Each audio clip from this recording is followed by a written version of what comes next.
We are live on the recording. Great.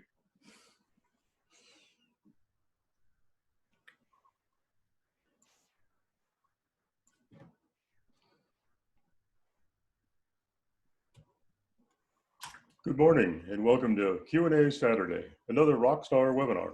I'm Gene Benson. Joining us via the internet is our co-host, Justin Hart. With more than 10 years of experience in higher education, as an administrator, leader, and faculty member, Erica Gillette has studied at, worked on, and visited hundreds of college campuses. Today, she's on a mission to change the way American families approach the college decision process.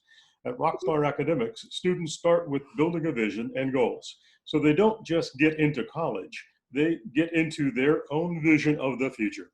Yeah. Good morning, That was you tremendous, guys. Gene. Thanks. Good morning, you guys. That's our intro to all sort of movie trailers as well. Gene does this. I think you hear his voice there. So Fantastic radio voice. So we're here this morning. I'm sharing my screen, I guess. Oh, we're still have the opening slide. Well, good morning, you guys. So we got a couple people joining us. I'm Erica Gillette. Good morning, you guys. Hi, Justin. Hi, Justin. good morning. Let me go ahead and looks like I clicked on John to. Oh, hang on.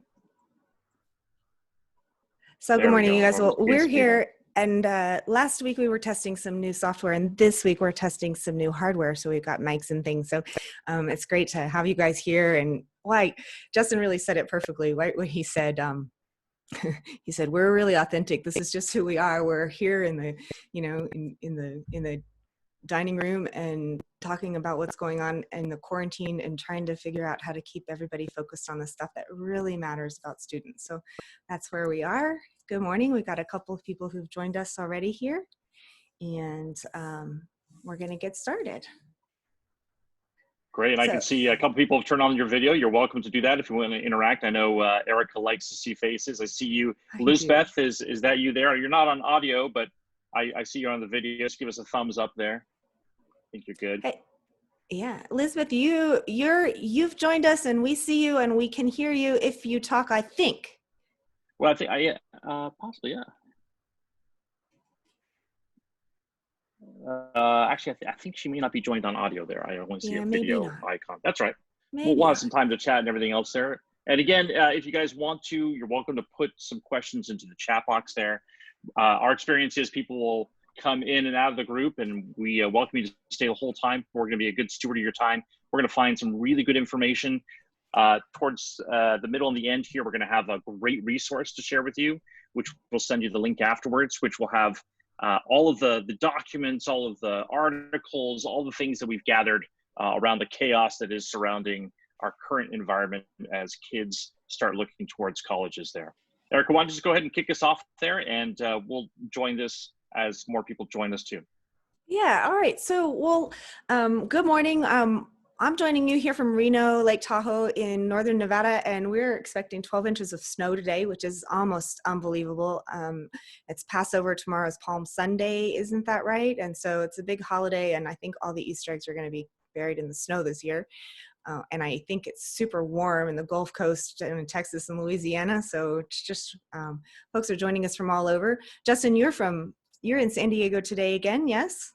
Yeah, we're expecting snow too. No, I'm kidding. It'd be really nice, but the beaches are all closed, so I can't really enjoy them. A little overcast today, but slightly warmer from where you are. I'm so gullible, I believe that for a minute, y'all. That's pretty funny. Well, so it's week 3 here, Saturday Q&A. We started this program just because I had so many people with questions, and I thought this might be a really good way to round up the news and talk about what's the sort of latest updates on stuff that's affecting students, both K through 12 students and students applying to college, because that's what that's my passion, is helping students with that process and helping families make good decisions. And right now that's a little bit different process than it used to be, and figuring out the decision that's right for families has changed quite a bit.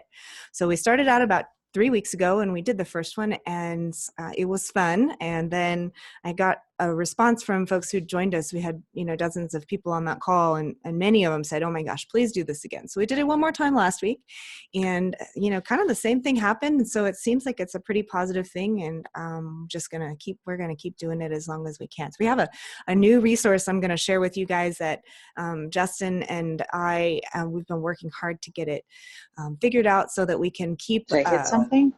Oh, hi. We can hear you now, Lisbeth. Anything?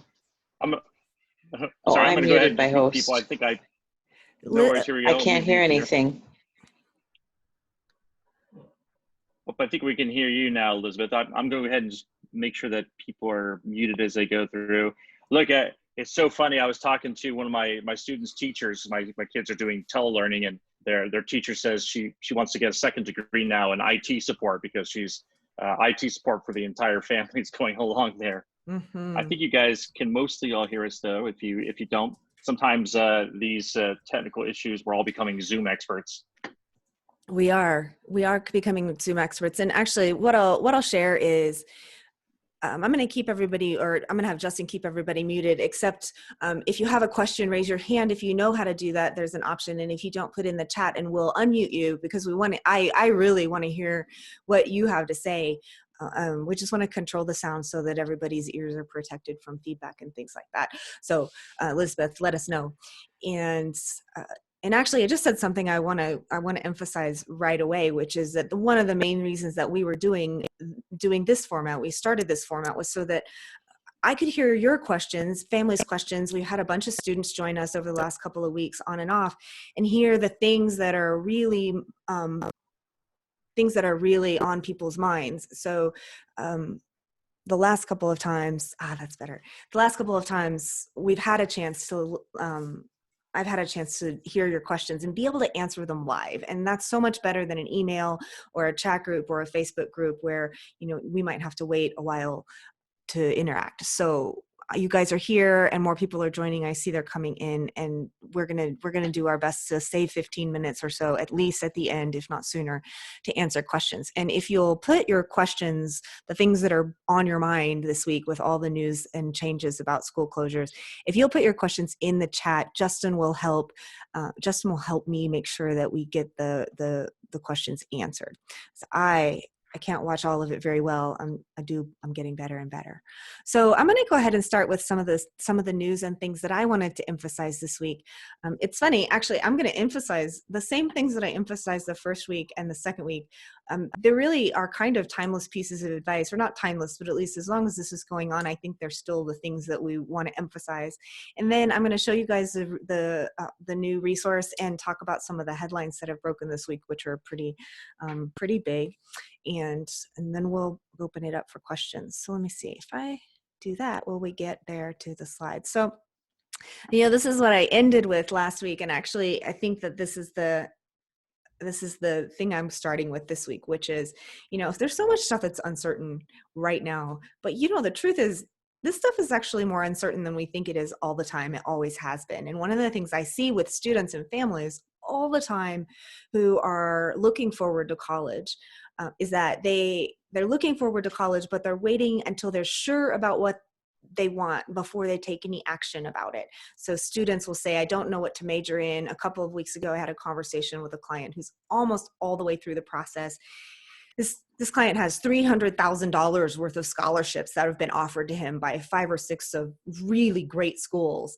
And he called me and said, I'm really not 100% sure about any of this. Maybe I should just wait a year. And I thought, oh gosh, if you wait, as Patrick Lencioni said, Patrick Lencioni is a leadership expert in business. And he says, if you wait for certainty, you'll never take any action, right? We just have to get clear and commit to what we're doing and then see what will happen. And so that's been true as long as I've been working with students, which is more than 15 years, honestly now. And it's always going to be true with making choices about your future. And it's really always going to be true when you're 18, because the honest truth is I have learned in my years what you guys as parents already know in your gut, which is that 18-year-olds don't know enough about themselves and the world to be sure about their futures. And so because of all of that, while there's a tremendous amount of uncertainty in the world right now, and things are different right now, the truth is that the most important thing to do is get comfortable with uncertainty, this uncertainty or any other uncertainty, and learn how to make good decisions that are going to stand up for you when you have to make a change in that choice. So that is sort of the big picture, and then learn like your life depends on it, because it does, right? It does now in these uncertain times. Learning and figuring out how to get the skills you need is even more important, because the system may not do everything you need it to do. And so taking charge and getting the things that are important to you, the things that are going to get you and your student towards the goals that you set, figuring out how to get that done, even if the system lets you down, that is really going to be the theme of the day today. And so I'll kind of come back to this slide, but I want to look at that also at the next slide. This is actually my slide from last week, and I have new reasons to say all of this all over again, which is when the system drops the ball on you, when it's been 3 weeks of quarantine and your local school district still hasn't rolled out an online learning plan, when the online learning plan fails your student who has a special learning approach. When all that happens, you don't have time to be mad about it. You just have to pick up the ball and run with it, because the future is still coming. What I'm saying over, I'm starting to feel like a broken record. The future is coming, right? It's coming. We wake up in the morning and it's here every day. You got to pick up that ball. You've got to help your student learn how to pick up that ball.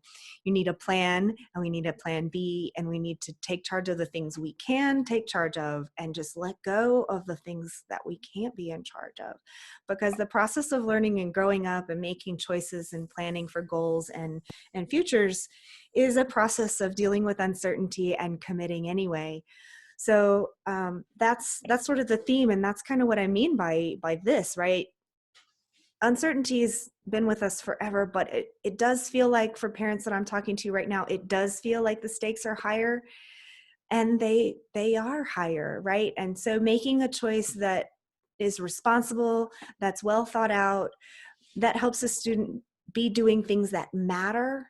Because another thing that I've learned in 15 years of working with people, and I do leadership coaching, career coaching with adults as well on the side, is that motivation problems are not always, but many times are a result of not understanding why the thing that you're doing really matters to you.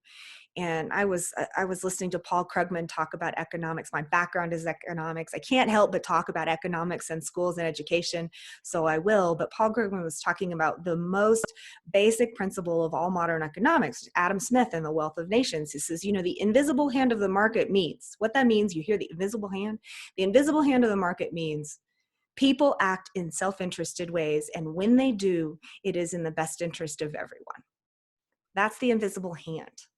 It says, if every person does what's best for them, then the outcome, if that happens, then the outcome will be that what's best for everyone will occur. Now, there are tons of flaws in that theory, and there are plenty of examples of how it doesn't work perfectly, but it is still true that if you work on learning like your life depends on it, if you help your student figure out how to make the things he needs happen for him, then he will be successful, and then he will have something that matters, and then he will be able to help the next person in line. So in a time where there's so much we can't control, what we can control is finding a way to get the student motivated, to have your student find a goal that really matters. Because over and over again, I meet students, they don't know what they want, so they're not getting it done. And we talk a couple times. I have a process, I have a set process I have not perfected, but developed over the years. I walk students step by step. First, we're going to talk about this. Then we're going to figure out what's good for you. Then we're going to set some goals you can reach. Then we're going to figure out how to meet those goals. And so that you have a plan, and you know why each step in your plan matters, and it's going to get you where you want to go. It's going to get you to the school. That's going to get you the skills. It's going to get you the job. That's going to get you the life you want. I think I'm finding that, in many ways, and some of the students that I talk to are handling it better than a lot of their parents. I think I'm the one freaking out. My student is like, look, I'm going with the flow. You just tell me what you want to do. And so that's one of the reasons that, I got a lot of my friends involved in this discussion. We talked about it, Erica. So maybe we can get into sort of the highlights of what you're seeing there. I'm going to control your video back and forth between your video and sharing. So right now you're front and center, so don't you worry about it. Let's just go right into the content. I know one of the questions that came out this week was a big news item from the UC school system. Is that right? Right. So the couple of the questions that I get over every phone call, everything, I get questions about, well, what are we going to do about the fact that the schools haven't decided how they're going to give grades? The schools haven't decided how they're going to give degrees, high school diplomas. The schools haven't decided how they're going to report stuff. That's the K-12 school side. And then the other side of that question is, what are we going to do about the fact that the colleges still need the grades and they still need the test scores and they still need to see the diploma and all of that? And what are they going to consider? And what about test scores? So this is all one question that's kind of wrapped into one, right? The system's supposed to work, and it's not working. The system meaning schools will give grades, schools will put them on your transcript, you'll take tests, the tests will go on the school report, all this stuff goes to the colleges, and the colleges will look at it and they'll know what it means and they'll make decisions based on it. And every step in that process has currently been broken. So what do we do?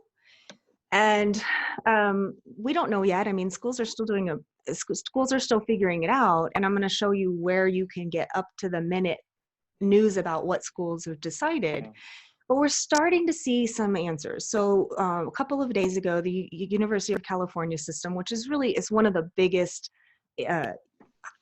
university systems in the US, and Texas has a really big one also. Some East Coast, New York has a really big one, but UC schools kind of, in many ways, the big schools set some trends, and they've come out over and over again talking about deciding to be test optional. When we've got more than 200 schools in the U.S. now who are.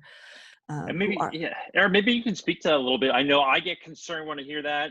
This is one of those few forums where I can really brag about this.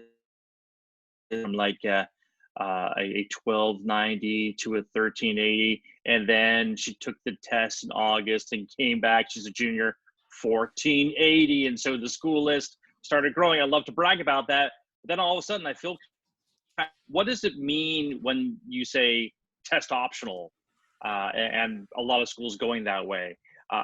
Does that mean that the tests don't matter, or is it, tell us your sort of just quick. Awesome. So Justin, you're breaking up a little bit for me, but it might just be me. So I'm going to repeat your question because you're doing a better job of I am of staying on the question, which is, what does this thing mean, test optional? The announcement Justin was referring to in his previous comment was UC made an announcement they were not only going test optional, which they announced a couple weeks ago, but that they're also officially, openly stating that they're going to ease their entry requirements. So those are two parallel things. What does this mean, test optional? So test option, there's been, for the last couple of years, there's been a controversy about whether or not those standardized tests like the ACT, the SAT, and the AP exams, whether or not those are fair to, different socioeconomic groups. So are they, do they bias towards one group or another? And also, whether or not they're even good indicators of college readiness or not. So for the last couple of years, colleges, universities, high schools, education folks have been debating, is this even a really good way for us to do it? It's an open question. We all have our own opinions. But because of the controversy, many big school systems have been announcing that that the tests are not required. Now, not required is not the same thing as we don't want to see them.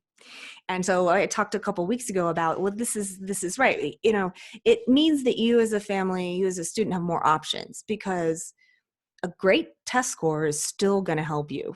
It's always going to help you. What it might mean is that a low test score won't hurt you as much, but a good test score is always going to help you if you share it with the school.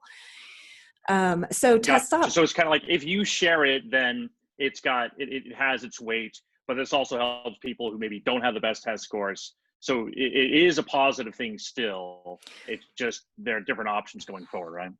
Exactly. So more schools are going to be test optional this year than ever before. Most professionals, myself included, are predicting that many of the schools who have gone test optional this year as a result of coronavirus, that they won't ever go back. So some of them will, the most selective schools, I think it's realistic to expect that they're always going to have very, very competitive requirements, right? But many schools are going test optional only this year. And of course, the reason is students can't take their tests. And when they are able to take the test, they're going to be taking them under extremely difficult conditions. One of the big news announcements for this week is that the AP has finally announced the plans for how students can take their AP exams at home. But test optional, it means if the student can't get the test done, either they can't get that test done or they get it done and the scores are just, for a million great reasons right now, their scores aren't as good as they wanted them to be, they're not going to be penalized for a world pandemic crisis. Gotcha. You're a but little choppy there. I'm choppy, huh? Boy, bandwidth around the world is just crazy as we try to get the video up there.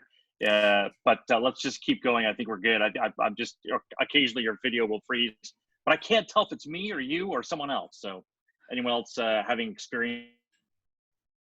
Yes, for goodness sake, if you guys are not hearing us, please definitely let me know. I know we'll fix something. There. I can even turn video off if I have to. Well, so I think it's fine. If you have another device on, let me know. You can turn that off on your. Okay, we can do that. Question that came up last week that was really prominent, which was, it sounds like these universities and colleges kind of move in waves. We saw how, for example, one school system decided to do away with the rest of the semester and gave people sort of pass-fail options, or they decided, to do distance learning at Stanford, and everyone started just cascading in through there. What is the next wave that we're going to see from these universities and colleges? I mean, what are they going to hold classes in the fall? It sounds like they absolutely can't afford to drop off and not hold classes. What's your sense there? So here's my sense right now. We've had some announcements this week. Last week, I shared the results of a survey of college presidents, and it was a survey done interviewing the presidents about their specific concerns and predictions for their own universities. And college presidents, they're a pretty good indicator of what's going on the campus, especially with operations and finances. And the presidents were pretty, a great majority of presidents were saying that they could not make predictions about whether or not they'd be back on ground in the fall. So basically saying, we don't know, we don't want to go on record saying yes or no, we don't know. And then also, I was listening to an interview with Dr. Falchi. Some people love him, some people hate him, but he was, very, very sort of aggressive about saying, look, summer's going to be, people are going to be staying home in summer. We don't know what will happen in the fall. And then I also recently read, and actually I've got links to some of these, as many of these articles and many more will go. I've got links on the new web page I'm sharing with you guys. But many people who are watching higher education saying, look, even if colleges, universities, and schools go back to the classroom, we all need to be prepared for the classrooms to be closed again should there be another outbreak, right? And so it's very hard for everybody to plan. It's worth repeating. It's very hard for anybody to plan because we don't know. But what we do know is that things are not going to go back to usual. So the economics of higher education means that this is really a huge enrollment crisis. It's an enrollment crisis. So it's a crisis, the crisis that U.S. families are feeling, which is, how are we going to afford this now? What is a safe thing to do? What should we do? That's a crisis for us as families.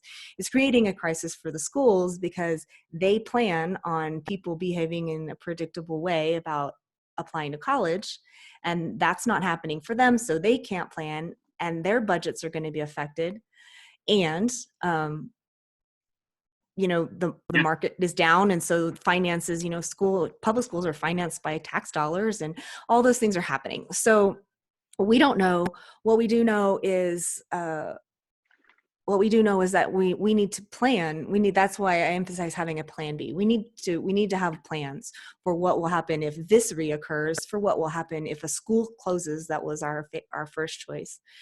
Yeah, I think one of the questions that keeps coming up, which is really interesting, and I love in the one-on-one sessions that Erica does. And Erica, if you have that URL, maybe you can post that right into the chat group there. Being part of this webinar, Erica gives attendees a one-on-one session with them. You can sign up. She's going to pop this in. It's I'll pop over to the content sharing here, and you can see the URL there. It's rockstarstrategysessions.com. I'll put that in the URL here too. But I know one of the things is that she covers in there is understanding how you can play universities against each other. She has this fantastic modeling that she does where she looks up and says, you know, this university has an acceptance rate of this at this level, but if you go early decision, then you can really play them off against each other on this thing. Lots of interesting strategies that she has there.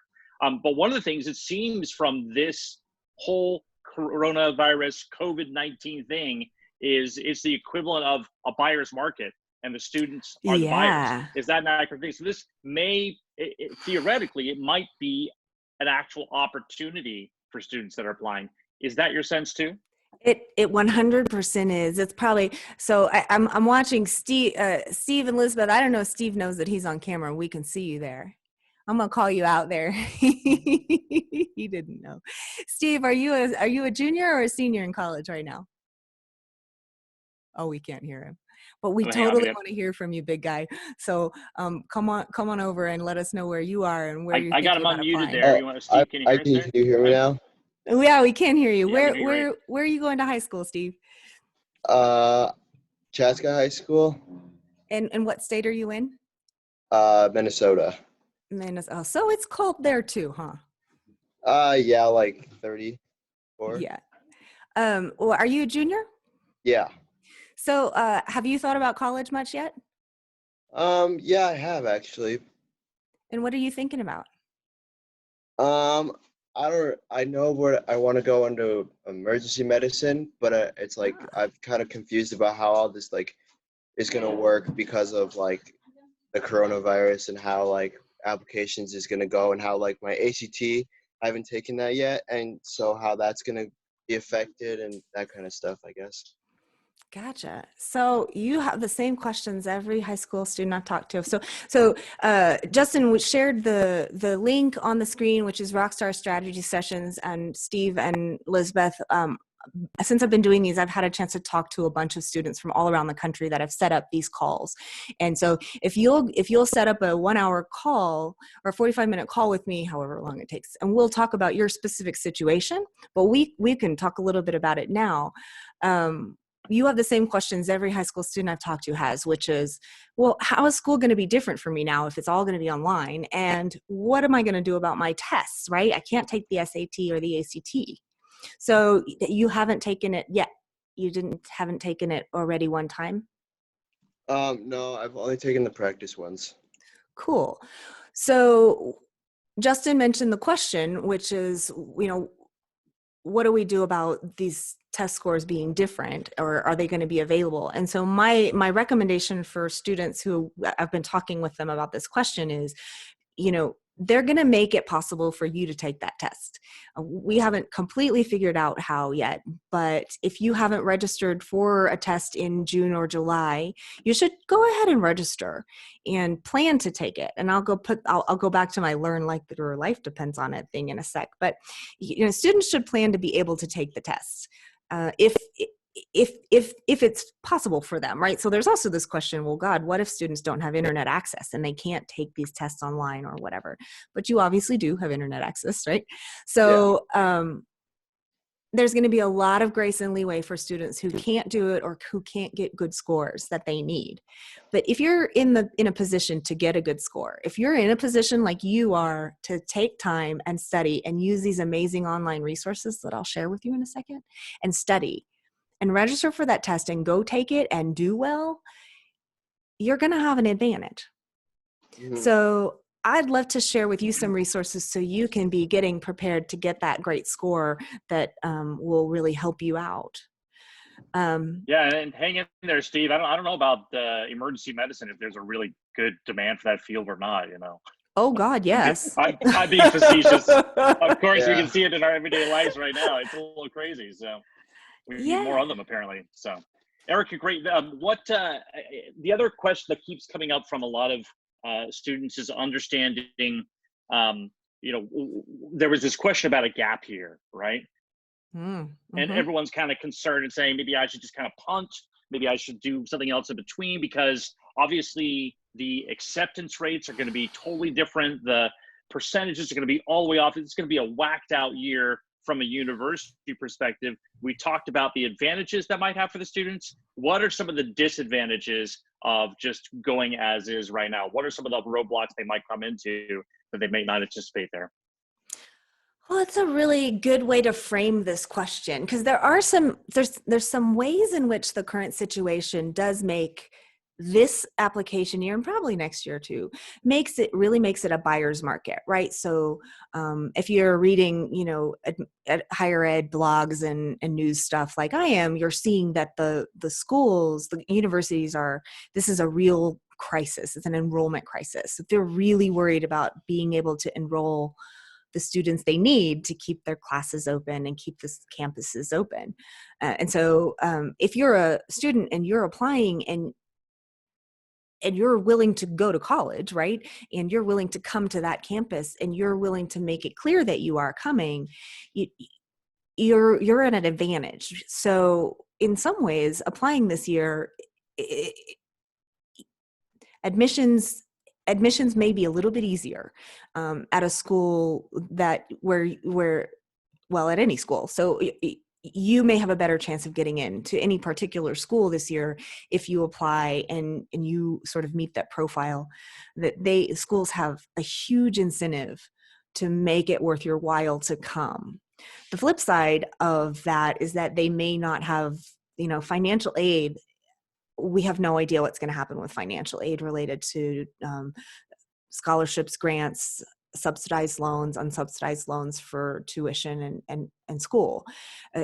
That's an unfortunate reality. On one hand, of course, we've got stimulus and we've got all this talk about, you know, making college more affordable. On the other hand, the colleges many of them are in serious financial trouble. I predicted a couple weeks ago, I said online that I think, you know, one in four colleges and universities in the United States may not be around 3 years from now. Now, keep in mind that includes, you know, there's 7,000 universities or institutions of higher education in the U.S., including trade schools, four-year colleges, two-year colleges, community colleges, all these other things. So that doesn't necessarily mean that, you know, the big school in your state that you've always dreamed of won't be around. But schools are going to close. So there's a potential disadvantage in that if you don't make a choice that has a really good plan attached to it, that you haven't been thinking ahead about your plan B, you could end up in a place that is not going to be anymore.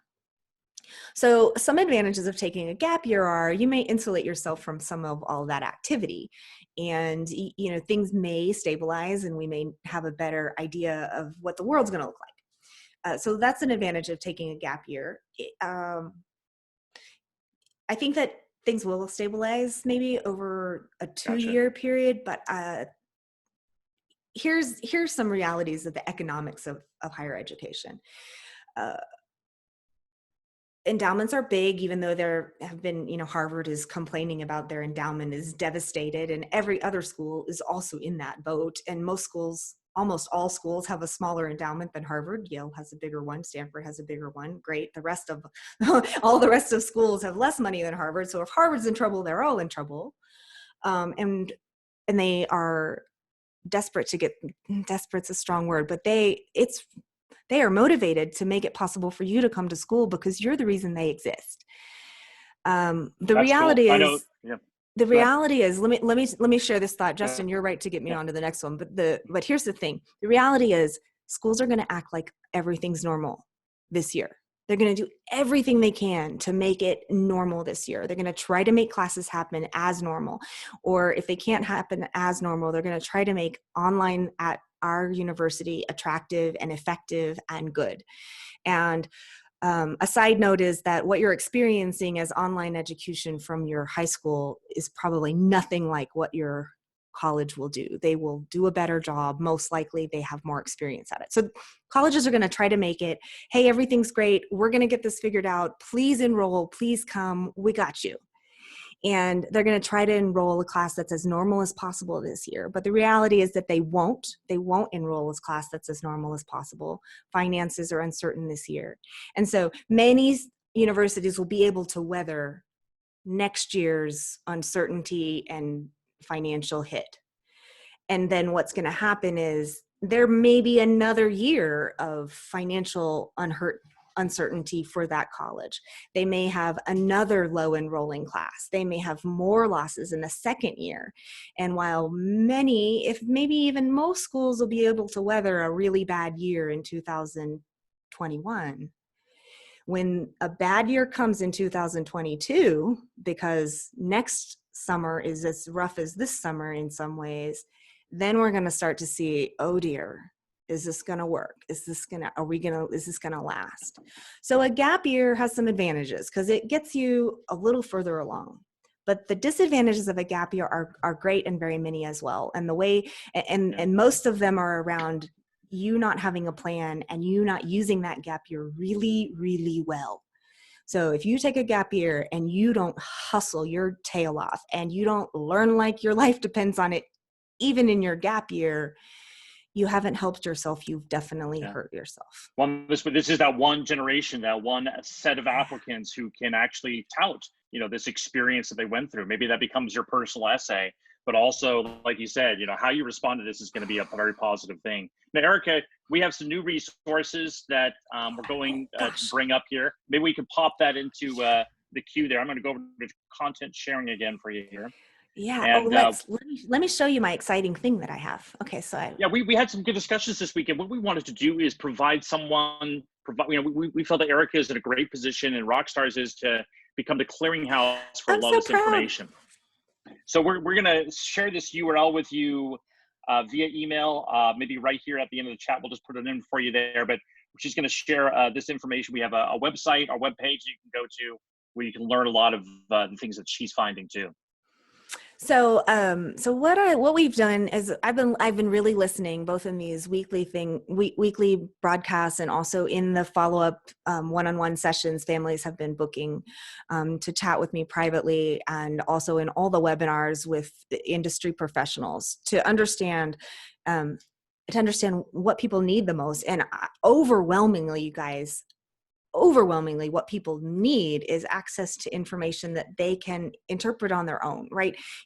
Go on to Fox News or US News and World Report or any news channel, and you've got this information, but it's not necessarily the information that you are looking for. And so what I started doing was building all of these lists of resources to share with people when I got on the phone, when they'd say, well, we're considering homeschooling, but we don't really know how that works. Or they would say, well, we're thinking about a gap year, but we don't know how that works. Or how can I get good online resources to study for my AP test? How does that work? And so what I did is I started putting together these lists, and what we're doing now is we're putting it together in this website. And this is very much a work in progress, but I'm not going to wait until it's perfect to share it with you guys because you need the stuff. So it's what we've done is, and what we're planning to do is have sort of the week's big story up at the top and links to where you can read the rest of it. And this is really the big story of the week, in fact, is the information about how to take AP classes or AP tests online. And I'll come back and talk about that. It's a huge change, and everything is going that way. Everything is, and I have some ideas and thoughts to share about taking those AP tests at home and what that might mean for freshmen when they enroll in college, and I'll come back. And so what we've done is we've got resources here and trying to collect them, the stuff that's most relevant, and collect what's going to be most relevant for you this week specifically. And then I'll scroll down, and at the bottom is permanent links to resources too. So if this is the big story of the week, which I think it is, there's some other good candidates, this is what you guys need to know, right? The AP College Board has announced that they have finalized their plan to let students take the AP exams online at home. And so students are going to be able to take that test using any device, whether a phone or a tablet or a computer. Some school districts will give you the option to come in and take it on campus using those at-home devices.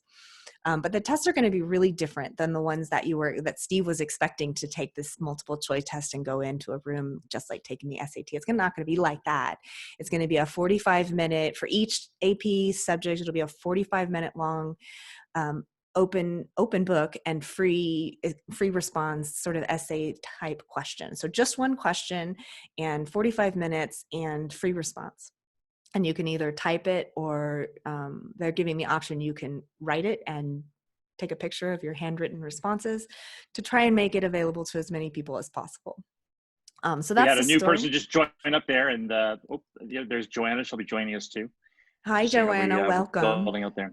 Scroll down a little bit. I love some of the details. She's got kind of like her own news rag going on here, as they say, right? That's kind of what we're, headlines. So this is the top. So we're going to try to keep it as updated as possible. And we'll have the big story at the top with links to the original stories. So all this is these are stories that have appeared elsewhere. This is not my writing, might be my summary at the top, but these are the stories of the week that are most relevant. And, I'm not going to read them to you guys right now, but at the top, there'll be these guys. And then further down, and we'll get this so it looks more sensible, but list of resources about school closures and educational impacts, articles and resources about the enrollment crisis and what that means for students, like I had been talking about. This, for example, is a link to the College President Survey I shared last week. And then further down, more stuff. So stuff about testing impacts, places where you can go to get the latest updates on what's happening from different education sources. And a couple of these I want to actually call your attention to. And there will be more. I've got about 25 more lists of resources to add here, including what I think is going to be a really important topic for all of us, and maybe we'll focus specifically on this next week, which is how do you hack homeschooling? How do you hack homeschooling at home when you're not you're not a teacher? How do you hack homeschooling? Oh my gosh, yeah, no for kidding. your high schooler? Yeah, I've got the OneonOne session. I'm on a Zoom session with work. My wife was on a Zoom session with work. I've got 2 kids who are high school age, and then we got to keep the 3-year-old busy, so she's probably on YouTube. It's a bandwidth nightmare, but there are some good resources we can point you to. I'm kind of a techie, so maybe I can pop in next week to help on that. That'd be fun. Yeah, and like I said, this is a work in progress. Right now it's kind of a mess, but it was more important for me to get stuff out so that you guys have another resource besides waiting until Saturday to log on here or on another webinar to ask your question. But yeah, I do kind of want to, Justin, you said Justin has multiple kids at home of a wide range of ages. And, so many families are in that situation. My best friend is, working from home, managing a huge company and managing a teenager, and her husband works, thousands of miles away for weeks at a time. And so she's at home alone, managing home and school and, the kitchen, just like we all are. And then what we've got is 83% of, so this report came out earlier. I sent this email out. 83% of schools earlier last week had not rolled out any online education plan at all as of the middle of last week. So, this article right here is the latest version. Already they've made huge progress. So that number's gone way down. Like this has been the rollout week. Gotcha. So it's already better. But the honest truth is, what you're experiencing right now, that if you're experiencing any online learning from your school, if you're getting any, it's probably not what people in the industry like I have been doing when I've been doing online teaching digital teaching for 10 years, which is a pretty long time. I was listening to somebody the other day talking about she's been doing it for 20 years, which means she was basically broadcasting online stuff from a tent. Like, that was so long ago. Yeah. But what you're experiencing right now is an emergency response that nobody was ready for. And so that's, this article is a really interesting one. This person writing this article is very opinionated. I think she speaks more strongly than I do about wanting you to know that this is not what it's supposed to be like. Well, we knew that, right? Yeah.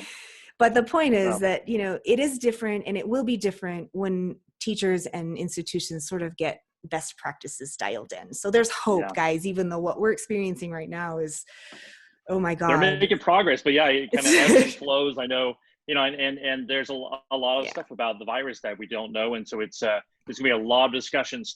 And there's some great resources here. We're gonna send this out via email to you guys in the next few days, so you have that as well. And you're welcome to share that around. We just want people to kind of know what's going on, but this is kind of exclusively for you guys in the webinar here. If you have a question, if you want to pop your hand up here, you can press yes, I have a question. It's a little green mark there. And then, or if you want to type into the chat box, let us know of any questions you have here. We're going on 45 minutes here, so we'll probably go on to the top of the hour. We'll stick around and ask questions we have. What are some of the other highlights that you're finding, Erica? Give us another rundown of things we might have missed before.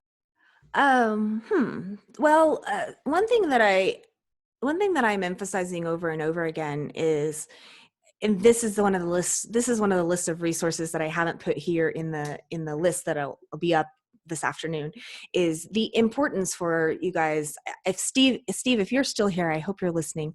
But if you guys are stuck at home and your school hasn't got it figured out yet, and you're not getting the learning opportunities that you were getting before, or hopefully, you realize, gosh, I really want more. I need to be learning more, and I'm not getting it, and my teacher's not getting it. My advice to you is, put your boots on, big guy, and go get it, because it's still your life, right? And if you need help and you're not getting it from the school, first of all, I'm really sorry. And second of all, there are tons of us out there who will step up to help you get what you need. And once we get you in a place where you know why it matters for you to learn like your life depends on it, if I can get you to realize that, and then you're calling me and saying, wait, I need to review for this anatomy and physiology test, because I need that stuff, because I need to get into the program so that I can do what I want to do. If you're not getting that motivation, or you're not getting the resources, let's just go get them for you. We can fix this broken system later, right? Right now, it's really important for you to set a goal and keep after it, even though all this stuff is going on. I dread reading, I shouldn't say this, I dread reading 100 essays this fall where students talk about how much the quarantine sucked for them. Because I know it sucks, right? It sucks for all of us, but there's so many better things you could say, right? Which would maybe be like, quarantine sucked, so I started my own emergency medicine training program for me and my buddies. Or quarantine sucked, so I went and got my first aid certificate and went and helped. Or quarantine sucked, so I spent the summer, on Khan Academy learning everything I could. And that's a way better essay. There are a lot of ways this could go, that's for sure. And I know, again, I put the URL there, that last URL there. I think I put the wrong one in first, but I think the idea here is you can click there, get to the calendar, schedule a time, because you're part of the webinar here. She offers that as a free one-on-one session. Free, no charge. Yeah.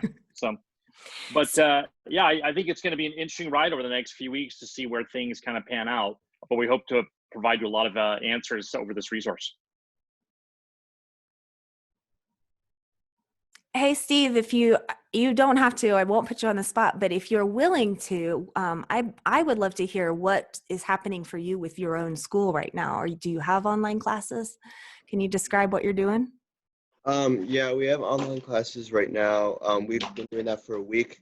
We just got off of spring break, and so the following week, or I mean the past week, we just did a week of online schooling, and it went okay. I mean, it's pretty easy. I mean, they're just giving us like, I feel like it's just almost like busy work. So, and like the only like math is really the only class where I'm like actually learning. We're trying to learn stuff. And then she's offering like online Zooms too to help us, and then like give like lectures or not lectures, but like teaching us if we need help and stuff like that. But that's really the only class I'm actually learning stuff right now. And EMT, because I'm taking an EMT class right now. Because they offer it co-op through a college, and so I'm taking a co-op class right now, or I'm taking a a college class right now, an EMT program. And that class I'm obviously doing stuff, and that online is way different than my high school. It's like you were talking about. It's a lot different. There's a lot more to do and a lot more to keep up with. So the online class through the college is more organized, and it seems like it's working better. Yeah. That's encouraging. I hope that's encouraging for you, right? Do you see the difference between those of us who are scrambling versus something that's been planned out months ago? Yeah. Yeah. So you've got your math class. Your teacher is Zooming, and then the other classes. What's happening in the other classes that aren't as good? It's just like they just like put assignments out in Google Classroom, and then just basically say do it, or like read this and then answer like 3 questions, and then that's really it. Like I haven't really had any like projects or anything yet to do, but I don't know if that's just because we've only been doing it for a week. So I'm assuming it's gonna like start like doing more learning, especially for like my science classes and all that. So yeah. Yeah, you probably will. Your teacher is probably a great teacher and is probably maybe just learning how to manage online. So once she figures out how to do it, you'll get more. My advice is still the same. There's tons of great resources, online learning resources, and I have a list of these. So one of my favorite is something called Skype a Scientist, and you can sign up, and you sign up to talk to a actual practicing scientist in the field about your questions. So you can learn. You can go find someone else to teach you. It's going to be really interesting when you do apply to schools. Where are you thinking about right now as your sort of top school? Probably the University of Minnesota. University they of have Minnesota. a really good meta program, or there was another school, but I don't remember their name. Yeah. Yeah, I can't remember, but it was also in Minnesota. So big state schools, some of them will still require essays and things like that, and will still ask you to talk about, every single college application essay is some version of tell us how you became who you are and figured out what you wanted. Yeah. Question will sound totally different, but that's what they want to know. They want to know how you became the awesome person you are today, and how did you figure out that you wanted to do this thing. And so that's a hard question for you, isn't it? Yeah. And actually, the truth is, if you just start giving that some thought, you'll find out that you really already know the answer to it. I did not know that. Yeah. We know more about ourselves than we think we do, right? And one of the things that makes college application essays hard is that we don't realize that that's what they're asking. They really are asking you to think. They're asking you to have thought about it, which you probably hadn't. They're asking you to think about, well, when did I figure this piece? When did I figure this out about myself, right? When did I figure out EMT was something I wanted to go into? And then what did I do about it? How did I hustle for it? Yeah. So the best thing you could do right now, especially in the world where people are maybe not paying as much attention to you and your learning as you'd like, is hustle for yourself. Yeah, I think that's a theme we hear currently too. Erica, is that look, you use this moment as kind of your rocky moment, the moment where you're doing your training, you got a lot of time. Of course, I'm looking now. My daughter came to me yesterday, my junior, and she said, I'm done with my classes today. I'm like, oh, that's great. So it's a spring break. I'm like, oh man, what am I gonna do with these kids for a week? Because we were planning to go up north, and we were planning to visit schools. And she was planning to visit up north in the Bay Area where my parents live. And it was just like, now we can't do that. And it's frustrating. It's difficult because we had a whole thing planned out. But I think that's part of the issue that you face there is now, virtual school tours and everything else, I think are going to become pretty prominent. So I'm looking at the time. It's about 5 to the hour, Erica. What else do we need to sort of cover with these folks before we set them on their merry way and all the busy things they need to do on this shutdown Saturday? Well, you just brought up a topic that comes up all the time that we didn't touch on, which is what do we do now to make college decisions? So Steve is just getting ready to start this process because he's in the second half of his junior year. And so I don't know, Steve, whether you were planning to go visit schools with your parents. Most people were planning to go visit schools over spring break and in the summertime. And what on earth are we going to do now? So the good news for this one, there's great news for this one, which is, as I started out saying, colleges, they have every incentive to make it easy as possible for you. And so,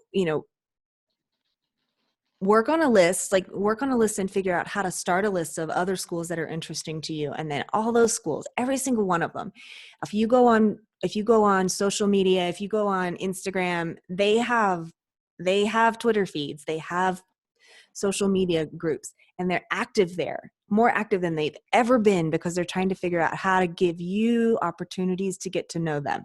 So there's an admissions counselor on the chat. They are having live video sessions with admissions counselors where you can go just like today and talk to the counselors. Virtual tours on campuses have been a thing for a while. Actually, they've been around 5 years or so, but everybody has one now, and they're cool. It's not the same thing as getting in the car and driving over 6 hours to look, but you can get to know the school that way and pick up the phone. As soon as you're thinking, oh, this might be interesting, don't just call the admissions office. Call the admissions office and say, can you give me the phone number for someone who teaches in this department that I can talk to? And then call that person. Or can you put me in touch with a admissions ambassador? Every school has this program, right? Students who are willing to talk to seniors. Say, can I talk to a current student? Go do that instead of visiting. And Gotcha. That's good advice. Yeah. I see Johanna, you joined us kind of late there. I don't know where, maybe if you want me, I can unmute you. I'll just see if I can here real quick, but tell us your thoughts. Where you coming from? Are you there, Johanna? Sorry. Sometimes folks joining by phone have a hard time getting into talks. Possibly. I can hear her there, but that's right. Yeah. Well, I would say, look, there's so many resources we have going that we can provide you guys.